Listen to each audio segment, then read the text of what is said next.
Assalamualaikum warahmatullahi wabarakatuh. Welcome back to my channel. Di sini saya akan menjelaskan materi tentang model infrastruktur jaringan. Sebelum masuk ke dalam pembahasan model infrastruktur jaringan, izinkan saya memperkenalkan diri. Perkenalkan, nama saya Fikri Faisal Labid dengan NIM 220512040046. Saya mahasiswa UNESA dari Prodi Teknik Informatika kelas B angkatan 2022. Berikut topik model infrastruktur jaringan yang akan saya jelaskan. Yang pertama, jaringan komputer. Kedua, jaringan komputer versus jaringan terdistribusi. Ketiga, data center. Keempat, pembagian jaringan berdasarkan jangkauan geografis dan aksesnya. Dan yang terakhir, topologi jaringan. Topik pertama, pengertian jaringan komputer. Jaringan komputer adalah sebuah kumpulan komputer dan peralatan lainnya yang terhubung dalam satu kesatuan. Jadi, perangkat jaringan ini menggunakan sistem aturan yang disebut sebagai protokol komunikasi dengan tujuan untuk mentransmisikan informasi melalui teknologi fisik atau nirkabel. Poin kedua, sejarah jaringan komputer. Jaringan komputer dibuat pertama kali pada akhir tahun 1950-an untuk digunakan di militer dan Departemen Pertahanan. Pada awalnya, jaringan komputer digunakan untuk mentransmisikan data melalui saluran telepon dan memiliki aplikasi saintifik dan komersial yang terbatas. Dengan kehadiran teknologi internet, jaringan komputer menjadi hal yang sangat dibutuhkan oleh korporasi. Poin ketiga, sistem terdistribusi. Sistem terdistribusi adalah kumpulan komputer otonom yang dihubungkan oleh jaringan dengan software yang dirancang untuk menghasilkan fasilitas komputasi terintegrasi sehingga tampak oleh user sebagai satu sistem komputer. Topik selanjutnya, jaringan komputer versus jaringan terdistribusi. Kenapa bisa dikatakan jaringan komputer versus jaringan terdistribusi? Karena yang pertama, jaringan komputer. Jaringan komputer ini memiliki beberapa user terhubung agar dapat sharing.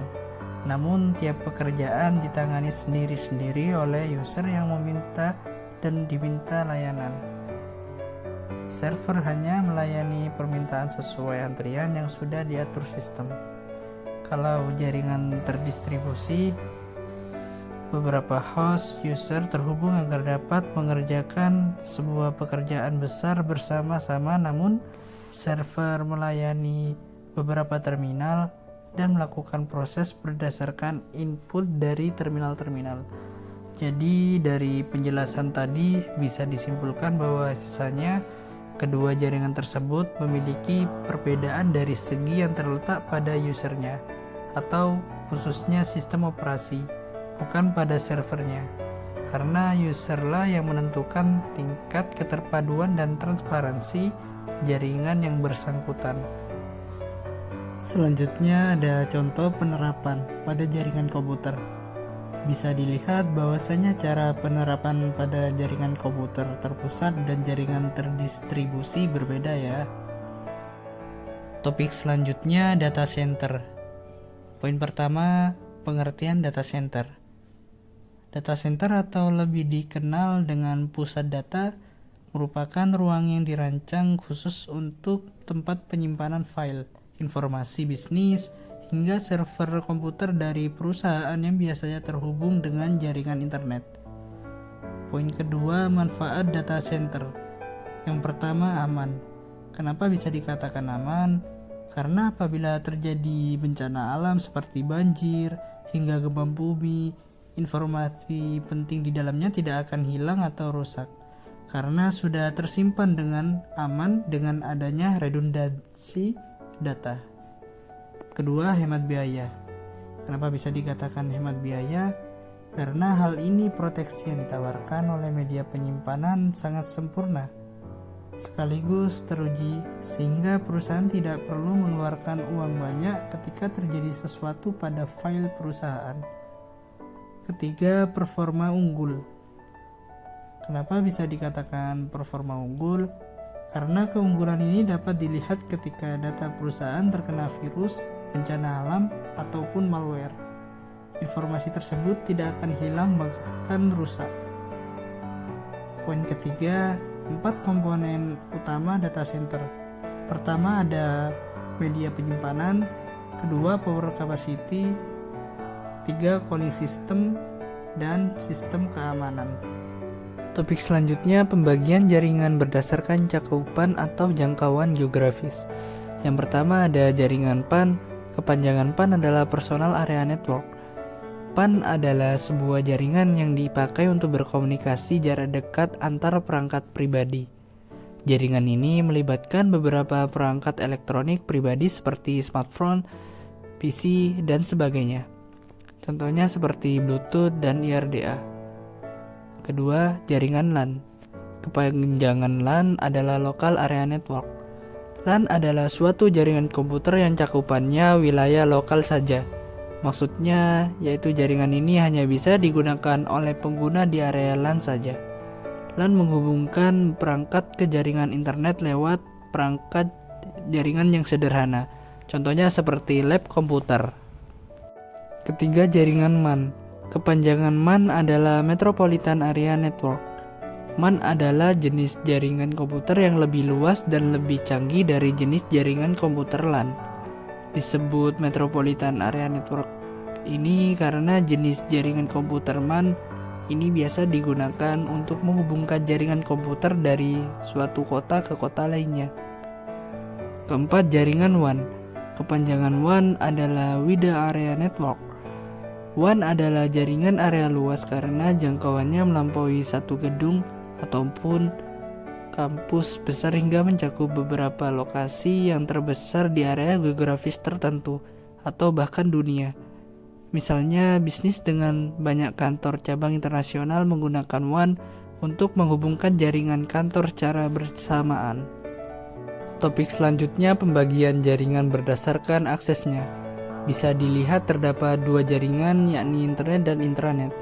Maksudnya internet secara keseluruhan adalah jaringan besar yang saling berhubungan dari jaringan-jaringan komputer yang menghubungkan orang-orang dan komputer-komputer di seluruh dunia melalui telepon, satelit, dan sistem-sistem komunikasi yang lain atau bisa diakses oleh publik. Sedangkan intranet adalah sebuah jaringan privat yang menggunakan protokol-protokol internet atau TCP atau IP untuk membagi informasi rahasia perusahaan atau operasi dalam perusahaan tersebut kepada karyawannya atau bisa diakses untuk kalangan internal.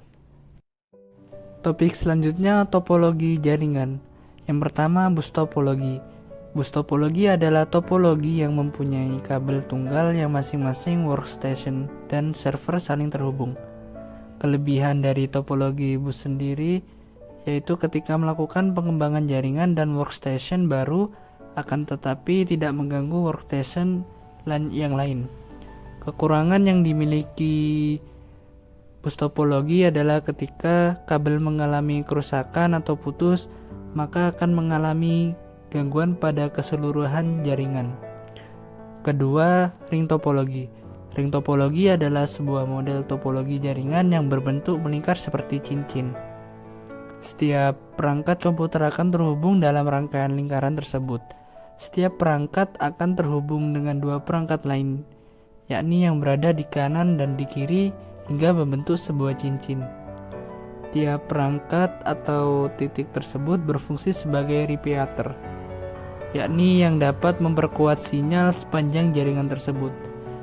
Kelebihan ini memiliki performa yang lebih baik daripada topologi bus, mudah diimplementasikan, konfigurasi ulang dan instalasi perangkat baru bisa dibilang cukup mudah.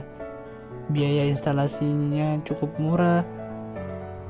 Kekurangan ring topologi ini adalah kinerja komunikasi dalam topologi ini dinilai dari jumlah atau banyaknya titik atau node. Troubleshooting bisa dibilang cukup rumit. Jika salah satu koneksi putus, maka koneksi yang lain juga ikut putus. Pada topologi ini biasanya terjadi collision atau tabrakan data. Ketiga, star topologi. Star topologi adalah topologi jaringan berbentuk bintang di mana umumnya menggunakan hub atau switch untuk connect antar klien. Topologi jaringan komputer ini paling sering digunakan saat ini karena memiliki banyak kelebihan. Kelebihan star topologi adalah apabila salah satu komputer mengalami masalah, jaringan pada topologi ini tetap jalan dan tidak mempengaruhi komputer yang lain. Bersifat fleksibel, tingkat keamanan bisa dibilang cukup baik daripada topologi bus. Kemudahan deteksi masalah cukup mudah jika terjadi kerusakan pada jaringan.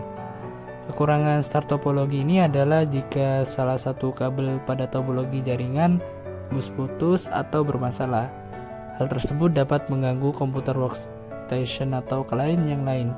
Proses sending atau mengirim dan receiving atau menerima data kurang efisien. Biasanya sering terjadi tabrakan data pada topologi ini. Topologi yang sangat jadul dan sulit dikembangkan. Keempat, extended star topologi. Extended star topologi adalah pengembangan lanjutan dari topologi star.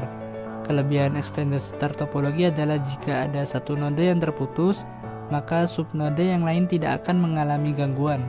Kekurangan extended star topologi adalah jika node pusat atau sentral node mengalami sebuah masalah atau terputus, maka setiap node yang ada di dalam jaringan juga akan mengalami masalah atau terputus. Tidak bisa dipakai pada kabel yang kelas rendah. Pasalnya hanya mengontrol satu traffic node. Hal itu karena untuk berkomunikasi antara satu node ke node lainnya akan membutuhkan beberapa kali hubs. Kelima, hierarchical topologi. Hierarchical topologi adalah sebuah topologi jaringan yang susunan jaringannya menyerupai pohon bercabang. Topologi ini terdiri dari komputer host yang dihubungkan ke node atau simpul secara bertahap, dan tingkatan yang lebih tinggi akan mengatur kerja tingkatan yang lebih rendah. Keenam, ada mesh topologi.